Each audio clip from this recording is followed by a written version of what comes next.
Hello प्यारे दोस्तों, आप सभी का स्वागत है मेरे चैनल टॉप आइडियल स्टोरी में। आज मैं फिर आप सबके सामने हाजिर हूँ एक नई और दिलचस्प कहानी लेकर। आइए चलते हैं आज की कहानी की तरफ। एक बुढ़िया थी जिसके एक पुत्र था। दोनों ही निर्धन थे और बहुत ही कठिनाई में जीवन व्यतीत कर रहे थे। एक दिन बुढ़िया के पुत्र ने अपनी माता से कहा कि यहाँ पर तो मेरे लिए कोई काम है नहीं, आप मुझे अनुमति दीजिए ताकि मैं किसी दूसरे नगर में जाऊं और हो सकता है कि वहाँ पर मुझे कोई काम मिल जाए और मैं पैसा कमाकर वापस आऊं। बूढ़ी माँ ने अपने बेटे को एक सिक्का दिया और थोड़ी सी रोटी भी यात्रा मार्ग के लिए दी। इसके बाद उसने अपने पुत्र को विदा किया। बुढ़िया का बेटा चलते चलते बाजार में पहुंचा। वहां पर उसने एक बूढ़े भिखारी को देखा। वह चिल्ला चिल्ला कर कह रहा था कि कोई जो मेरे जीवन के अनुभव को एक सिक्के में खरीदे। कोई भी उस बूढ़े भिखारी की बात नहीं सुन रहा था। इसी बीच उस युवक ने सोचा कि मेरे पास एक सिक्के के अतिरिक्त कुछ भी नहीं है, क्यों ना ये सिक्का मैं इस बूढ़े को दे दूं। उसने ये सोचते हुए कि आजीविका का प्रबंध करने वाला तो ईश्वर है, वह सिक्का बूढ़े को दे दिया। सिक्का देते समय युवक ने उस बूढ़े से कहा कि अब तुम मुझको अपने जीवन का अनुभव बताओ। तो बूढ़े ने कहा कि कोई भी अपनी वर्तमान स्थिति में संतुष्ट नहीं है। वह सोचता है कि इस स्थान से किसी दूसरे स्थान पर जाऊं ताकि मेरी स्थिति बेहतर हो जाए। बूढ़े ने कहा कि मेरे हिसाब से तो वह स्थान उचित है जहां पर मन को शांति मिले। प्रसन्नता महत्वपूर्ण है, ना कि स्थान। बूढ़े की बात सुनने के पश्चात वो युवक आगे बढ़ गया और चलते चलते एक जंगल में पहुंचा। वहां पर उसने देखा कि बहुत से लोग एक कुएं के किनारे जमा हैं। उसने उन लोगों से पूछा कि क्या हुआ। लोगों ने कहा कि इस आशा के साथ हमारा कारवां यहाँ पर आया था कि इस कुएं में पानी निकाल कर पिएंगे। अब हम स्वयं प्यासे हैं और हमारे पशु भी प्यासे हैं। हमने कुएं में पानी निकालने के लिए कई बार रस्सी से बाल्टी बांधकर कुएं में डाली और हर बार रस्सी टूट गई और बाल्टी कुएं में गिर गई। अंत में हमने एक व्यक्ति को कुएं में भेजा ताकि वह हमारी बाल्टियों को वापस ले आए, किंतु वह भी वापस नहीं आया। पता नहीं कि कुएं में क्या है। युवक जो अपने घर से काम के लिए ही निकला था, उसने ये सोचा कि इन लोगों को अपनी योग्यता और क्षमता को प्रदर्शित करने का ये बहुत अच्छा अवसर है। हो सकता है कारवां के लोग इसे देखकर मुझे कोई काम ही सौंप दें। उसने कारवां वालों को संबोधित करते हुए कहा कि यदि आप अनुमति दें तो मैं कुएं में जाकर देखूं कि वहां पर क्या है। कारवां वालों ने उसे तुरंत ही कुएं में जाने की अनुमति दे दी, क्योंकि वह स्वयं इस कार्य से डर रहे थे। उन्होंने युवक की कमर में रस्सी बांधी और उसे कुएं में भेज दिया।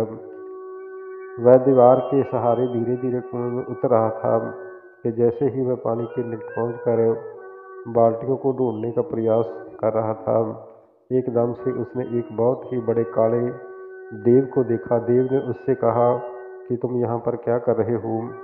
देव को देखकर वो नौजवान डर गया। उसने देव को सलाम किया। इस पर देव हंसा और बोला कि सलाम सुरक्षा लाता है। तुम मुझको एक सज्जन युवक लग रहे हो। मैं तुमसे एक प्रश्न करना चाहता हूँ। यदि तुमने मेरे प्रश्न का सही उत्तर दे दिया तो मैं तुम्हें ये अनुमति दूंगा कि कुएं से पानी लेकर सुरक्षित बाहर चले जाओ। यदि तुमने मेरी बात का सही उत्तर नहीं दिया तो मैं तुझको भी उन्हीं लोगों की भांति यहाँ पर बंदी बना लूँगा जो कि तुमसे पहले यहाँ पर आए थे।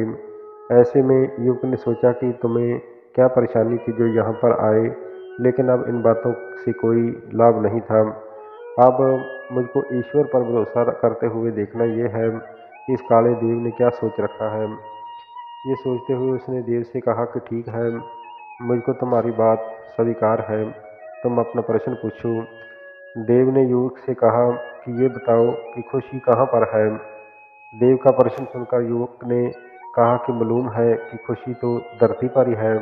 फिर उसने सोचा कि यदि मैं इसको यही उत्तर दूंगा तो हो सकता है कि उसे बुरा लगे, क्योंकि उसका घर तो अंधेरे कुएं में है।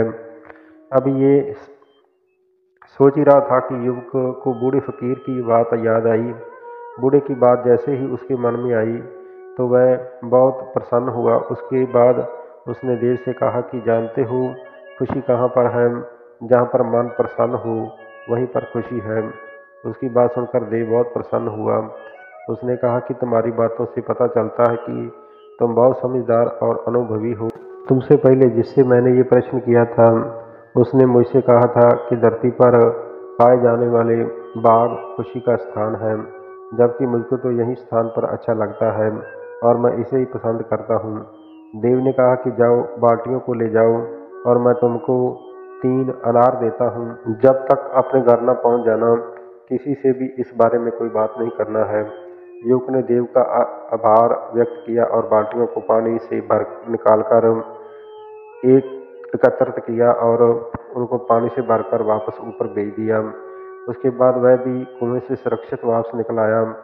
बाहर आने के बाद उसने देव की कहानी कारवां वालों को सुनाई, किंतु अनार के बारे में उसने उनसे कुछ भी नहीं कहा।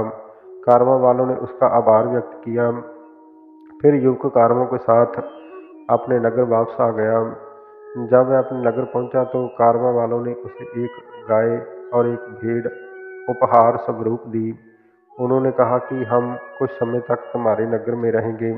जब हम यहाँ से वापस जाएंगे तो तुम भी हमारे साथ ही आ सकते हो और हमारे लिए काम कर सकते हो।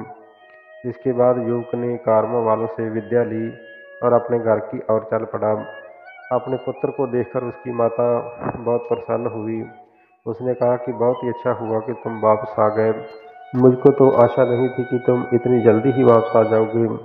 युवक ने कहा कि ईश्वर ने मेरी सहायता की है। अब तक मुझे एक गाय और एक भेड़ उपहार में मिल चुकी है।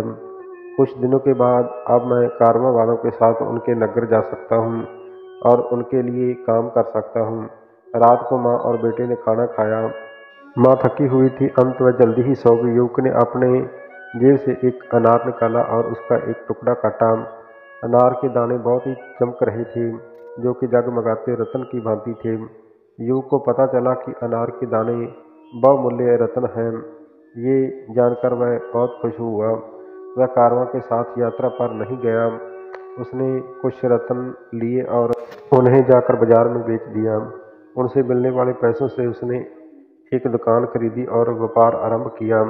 जब भी लोग किसी ऐसे व्यक्ति को देखते हैं जो कि अनयुक्त स्थान पर रहता हो, उसकी आय कम हो और बड़ी कठिनाइयों में जीवन व्यतीत करता हो, लेकिन इन सब के बावजूद भी वह प्रसन्न हो, तो लोग ये कहावत दोहराते हैं, कुज्जा खुश अस्त अनजा के दिल खुश अस्त, अर्थात की खुशी वहीं पर है जहां मन प्रसन्न हो। तो प्यारे दोस्तों, हमें इस कहानी से ये सीख मिलती है कि जहां पर मन की प्रसन्नता हो वहां पर ही इंसान खुश रह सकता है और वहीं पर उसकी कामयाबी है। और अगर हम ये समझते हैं कि कोई स्थान बदलने से हम कामयाब हो जाएंगे तो ये हमारी भूल है, क्योंकि कामयाबी तो हमें मेहनत से मिलती है। लेकिन जहाँ पर हम शुरू से रह रहे हैं और जहाँ पर हमारे मन की प्रसन्नता है वहाँ पर हम मेहनत करेंगे तो ज़रूर हम अपने जीवन में कामयाब हो जाएंगे। ये इस कहानी की सीख है। ये थी आज की एक मोटिवेशनल कहानी। ये कहानी आप सबको कैसी लगी कमेंट बॉक्स में प्यारा सा कमेंट करके ज़रूर बताना। अगर आप लोगों को ये कहानी अच्छी लगी हो तो कृपया मेरे इस चैनल को लाइक शेयर और सब्सक्राइब जरूर कर देना। आप सभी का बहुत बहुत धन्यवाद।